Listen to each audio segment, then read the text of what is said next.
Good morning. We're back in the All-In Credit Union Culinary Arts Center on the campus of Vivian B. Adams School in Ozark.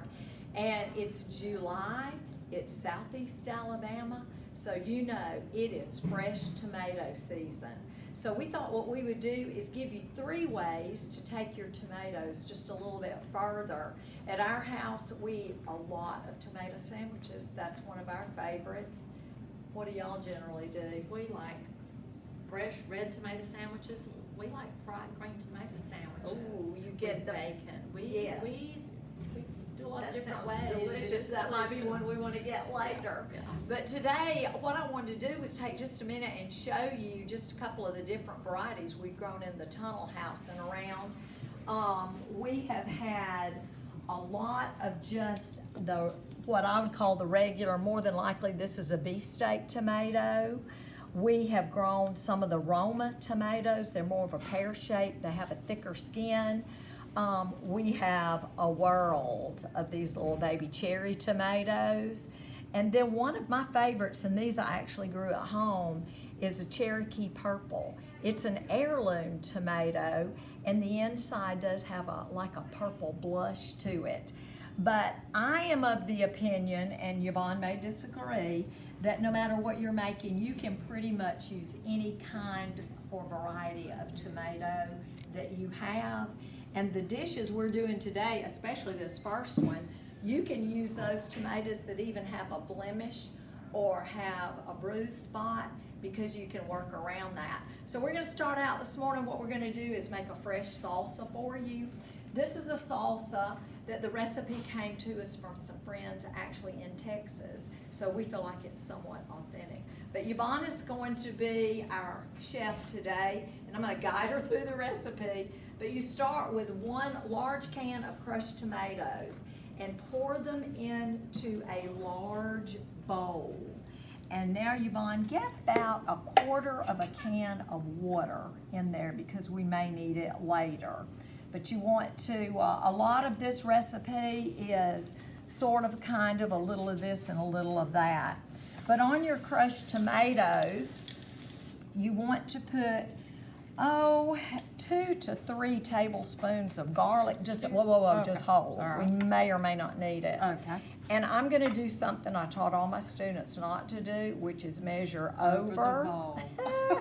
Because it's 2 to 3, so what I'll do is 2 and measure over the bowl. That way, it won't be the full 3, but we won't shorten them either. So we're gonna set that to the side, and now I'm gonna put Yvonne to work. She is gonna use a Ninja to do this, but you can use a food processor, you can use a blender, but I'm gonna have her just start adding ingredients to the Ninja, which she told me she had never used before, so we'll talk through that too. We took some of our Vidalia onions, and you may wanna hold that up, Yeah. Yvonne, and show them. I bought 50 pounds of Vidalia onions back in May, and in order to keep them, I scavenged up some of my mom's pantyhose. She's the only person I know who had any left. And we dropped them down in, knotted them up, and they've been hanging in our pantry. So we wanted to show you that little trick. It's my understanding if you store them where the skins touch each other, they are more likely to decompose and not last as long. So she started out, Yvonne's been the sous chef as well as the chef, and she chipped up tomatoes and onion for us this morning. This recipe calls for 4 large fresh tomatoes. And because this won't take everything at one time, I want you to put about half of the tomatoes in. Doesn't have to be exact, just throw them in. It also calls for a red onion, and we're gonna use part red and part white because that's what we had. So if you'll put the red onion in this batch, and we'll do the white Vidalia sweet in the next one, just toss it in there. All right, put the top on. Right, this would be the top. There you go, easy breezy. Let's see, we got to make it now. Lay the motorized part up here. This fits. It'll only go one way, and you'll figure that out fast. And then all you're gonna do is pulse it. So kind of hold your handle and push this down like that. And go till we decide it's like you like it. All right, that's getting there. Let's take it off and take a look at it. Some people like theirs real fine, some like chunks. I like a little chunkier. Just lift. And Okay. if you do it and it looks like that you want it a little chunkier, then by doing it in 2 batches, you can make your chunky part the next part. This we may just actually do in 3 batches. So we're gonna pour that in and add it.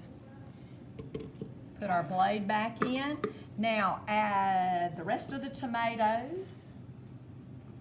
I tell you what, do just maybe a second handful, put the cilantro in, that way it won't, and we used half a bunch of cilantro.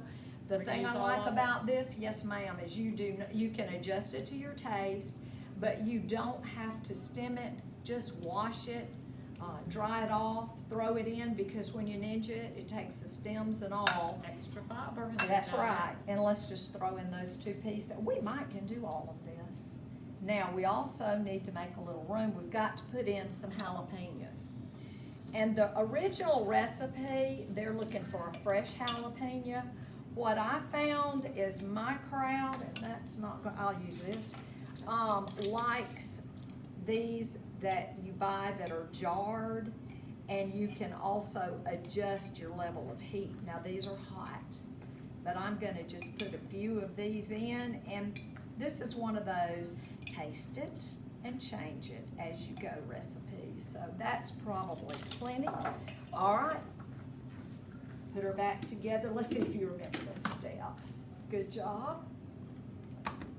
There you go. And hit it. And as you go, if you think you want to look at it, see what you think about the consistency. That's probably good right there.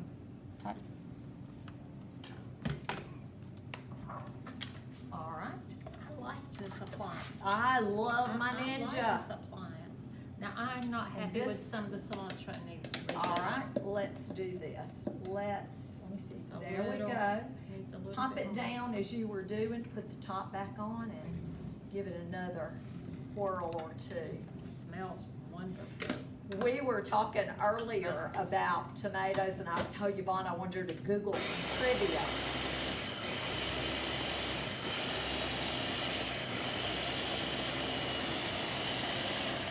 That's probably good. And she told me that she learned, tell me about Spain and what you learned about the tomato fight. The largest tomato fight in the world is in a little village in Spain where, according to the information, 40,000 people throw 150,000 tomatoes At one another. at one another. Well, I would Was that say what it was like? that by the time that that particular event is over, you probably have a lot of salsa that looks Really? much like this. I thought that was absolutely hysterical. Now, since we did it in our 2 batches like that, A little bit more. I'm gonna begin to stir so we can kind of pull it all together here.